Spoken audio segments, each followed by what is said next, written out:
নমস্কার বন্ধুরা, সোমা কিচেন বাংলায় আপনাদের সবাইকে স্বাগত। আশা করছি আপনারা সবাই খুব ভালো আছেন। আজ আমি শেয়ার করতে চলেছি দারুণ একটি জিভে জল আনা চটপটা রেসিপি ফুচকা। ফুচকা খেতে ভালোবাসে না এই রকম মানুষ খুবই কমই আছেন। পারফেক্ট ফুচকা বানানো, ফুচকার জল ও আলু মাখা সহ ফুচকা কিভাবে সার্ভ করবেন সবই পাবেন এই ভিডিওতে। আপনারা অনায়াসেই বাড়িতে এইভাবে ফুচকা বানিয়ে নিতে পারবেন এবং পরিবেশন করতে পারবেন। তার জন্য সম্পূর্ণ ভিডিওটি দেখতে হবে। আমার চ্যানেলের নতুন বন্ধুদের কাছে অনুরোধ, আমার চ্যানেলটিকে সাবস্ক্রাইব করার জন্য পাশে থাকা বেল আইকনটি প্রেস করে রাখবেন। আমার সমস্ত রান্নার নোটিফিকেশন সবার আগে আপনার কাছে পৌঁছে যাবে। চলুন দেখে নেওয়া যাক রেসিপিটি। ফুচকা বানানোর জন্য প্রথমে একটা ডো বানিয়ে নেব। তার জন্য আমি দুটো মেজারিং কাপ নিয়ে নিয়েছি, একটা 125 গ্রাম আর একটা 250 গ্রাম। এই 125 গ্রাম মেজারিং কাপের মধ্যে আমি সুজি নিয়ে নেব। এই 125 গ্রাম সুজি একটা পাত্রের মধ্যে নিয়ে নিয়েছি। এখন হালকা কুসুম গরম জল দিয়ে এই সুজিটা ভিজিয়ে নেব। আমি এখন বড় জায়গার মধ্যে 250 গ্রাম আটা আর নিয়ে নেব 125 গ্রাম ময়দা। আমি মেজারিং কাপে মেপে নিয়েছি। এবার এর মধ্যে দিয়ে দেব 1 চিমটি বেকিং সোডা। আমি আঙুলে করে এই মাপে নিয়েছি। সমস্ত শুকনো উপকরণগুলো খুব ভালোভাবে মিশিয়ে নেব।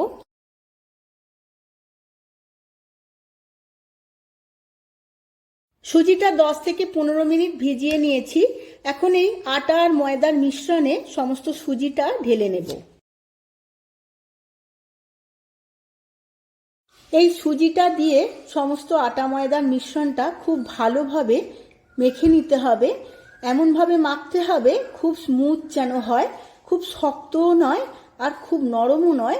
একটা ডো বানিয়ে নিয়েছি, খুব ভালোভাবে দলে নিয়েছি। ফুচকার জন্য একটা নরম ডো তৈরি করে নিয়েছি। এখন ভিজে কাপড় চাপা দিয়ে 10 থেকে 15 মিনিট রেস্টে রেখে দেব। ফুচকার জন্য ডোটা 10 মিনিট রেস্টে রেখে দেওয়ার পর খুব সুন্দরভাবে সেট হয়ে গেছে। এবার আমি এই ডোটা 4টে লেচি কেটে নেব।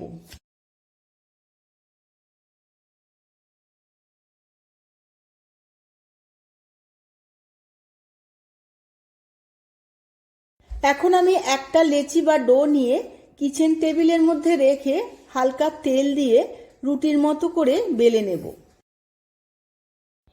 এইভাবে বেলন দিয়ে খুব পাতলা করে বেলে নিতে হবে।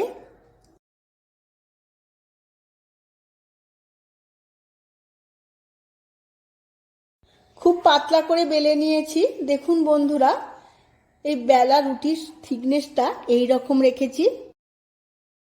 এখন একটা প্লাস্টিকের চাপা নিয়ে নিয়েছি।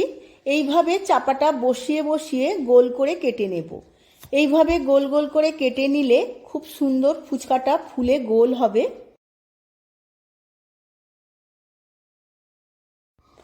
আমি এইভাবে চাপা দিয়ে গোল গোল করছি।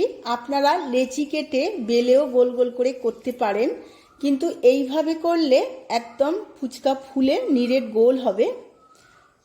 এবার এইভাবেই আমি বাকি সমস্ত ফুচকাগুলো কেটে নেব। এবার আমি এক্সেস ময়দাটা এইভাবে তুলে নেব। পরে আবার লেচির সাথে মিশিয়ে আবারও এটা বেলে নেব। দেখুন বন্ধুরা, কত সুন্দর গোল গোল ফুচকার বেলা হয়েছে।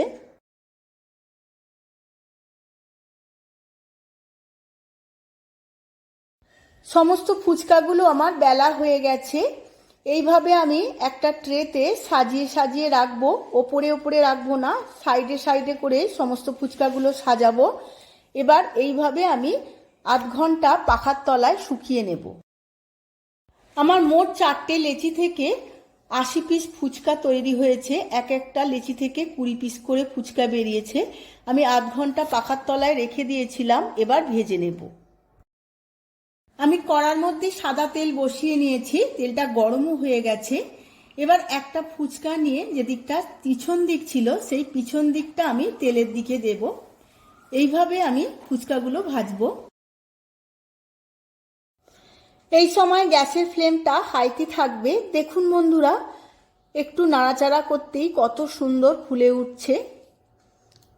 এইভাবেই আমি সমস্ত ফুচকাগুলো কয়েকটা করে দিয়ে দিয়ে ভাজবো।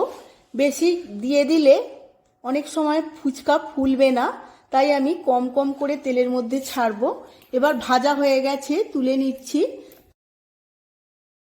দেখুন বন্ধুরা, আমার সমস্ত ফুচকাগুলো ভাজা হয়ে গেছে, আমি সার্ভ করে নিয়েছি। কত সুন্দর ফুলেছে, মচমচেও হয়েছে। আপনারাও আমার মতো করে বাড়িতে ফুচকা এইভাবে বানান। দেখুন বন্ধুরা, কত সুন্দর মুচমুচে হয়েছে, আওয়াজ শুনেই বুঝতে পাচ্ছেন। এবার ফুচকার জলটা বানিয়ে নেব। তার জন্য নিয়ে নিয়েছি অল্প একটু পুদিনা পাতা, অল্প একটু ধনে পাতা, 1 গাঁটের মতো আদা আর কয়েকটা কাঁচা লঙ্কা। একটা মিক্সিং জার নিয়ে নিয়েছি। ধনে পাতা, পুদিনা পাতা, কাঁচা লঙ্কা সমস্ত নিয়ে নিয়েছি। আর দিয়ে দেব আদা। আমি ছোট ছোট করে কেটে নেব বাটার সুবিধের জন্য। আদা, পুদিনা পাতা, ধনে পাতা মিশিয়ে যে জলটা বানানো হয়, তাতে ফুচকা খাবার টেস্ট আর গন্ধ দুটোই বেড়ে যায়। এবার জল দিয়ে মিহি পেস্ট বানিয়ে নেব। জলটা রেডি করে নেব। তার জন্য একটা কাঁচের পাত্রের মধ্যে 1 লিটারের মতো জল নিয়ে নিয়েছি। এবার আগে থাকতে ভিজিয়ে রাখা তেঁতুলের কাঁচটা আমি এই জলের মধ্যে দিয়ে দেব। আর এর মধ্যে দিয়ে দেব 2 চামচ পেস্ট। যে পেস্ট আমি কিছুক্ষণ আগে তৈরি করেছিলাম, কি কি দেওয়া রয়েছে তাও আমি দেখিয়ে দিয়েছি। একটু মিশিয়ে নিয়ে দিয়ে দেব 1 চামচ করে বিট লবণ আর রেগুলার লবণ। এরপর দেব ভাজা মশলা 1 চামচ। এই ভাজা মশলার রেসিপি অলরেডি চ্যানেলে দেওয়া আছে। লঙ্কার গুঁড়ো দেব 1/2 চামচ। এরপর আমি ছোট 1 প্যাকেট জলজিরা সমস্তটাই ঢেলে দেব। এরপর দেব কিছুটা কুচনো ধনে পাতা।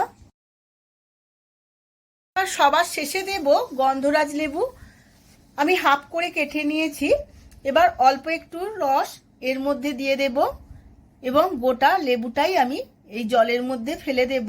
তাতে খুব সুন্দর গন্ধ ছাড়বে, জলটাও খুব ভালো লাগবে। এবার সমস্ত কিছু আবারও একবার ভালোভাবে মিশিয়ে নেব।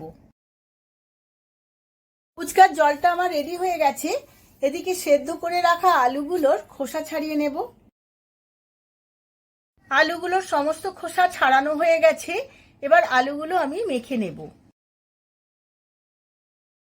এবার আলুর মধ্যে কিছু উপকরণ দিয়ে দেব। তার মধ্যে কাঁচা লঙ্কা বাটা 1 চামচ, অল্প একটু তেঁতুলের কাঁচ, 2 চামচ ভাজা মশলা, বিট লবণ আর সাধারণ লবণ আমি 1 চামচ করে দিয়ে দিলাম। আর শেষে দেব সেদ্ধ করে রাখা ছোলা। আমি আগে থাকতে সেদ্ধ করে নিয়েছিলাম। 50 গ্রামের মতো ছোলা আমি এই আলুর মধ্যে দিয়ে দেব। এবার সমস্ত কিছু খুব ভালোভাবে আবারও একবার মেখে নেব। আলুটা একটু নরম করার জন্য আমি যে জলটা বানিয়ে নিয়েছিলাম ফুচকা খাবার জন্য, সেই জলটা অল্প একটু দিয়ে দেব। আর সবার শেষে দিয়ে দেব গন্ধরাজ লেবুর একটু রস, অল্প একটু ভাজা মশলা আর অল্প একটু ধনে পাতা দিয়ে আবারও একবার খুব ভালোভাবে মেখে নেব। তাহলেই রেডি হয়ে যাবে ফুচকার আলু মাখা। আমার আলু মাখা একদম রেডি হয়ে গেছে। যারা ফুচকা প্রেমী আছো তাদের নিশ্চয়ই জিভে জল এসে গেছে। এবার দেখুন ফুচকাগুলো কিভাবে রেডি করে দিই খাওয়ার জন্য। আপনারাও আমার মতো করে একবার ফুচকা বাড়িতে বানিয়ে নিন আর এইভাবেই সার্ভ করুন সকলকে। দেখবেন যারা ফুচকা খেতে প্রচুর ভালোবাসে তাদের খুবই ভালো লাগবে। বন্ধুরা, আমার মতো করে আপনারাও এইভাবেই বানিয়ে ফেলুন ফুচকা, ফুচকার আলু মাখা এবং ফুচকার তেঁতুলের জল। দেখবেন অনেক ভালো লাগবে। দোকানের থেকে খেতে কোনো অংশে কম হবে না। ভিডিওটা যদি ভালো লেগে থাকে ভিডিওটিতে প্রচুর প্রচুর লাইক, শেয়ার, কমেন্ট করবেন। আজ তাহলে আসি, আবার দেখা হবে পরবর্তী ভিডিওতে অনেক অনেক নতুন রেসিপি নিয়ে। ধন্যবাদ।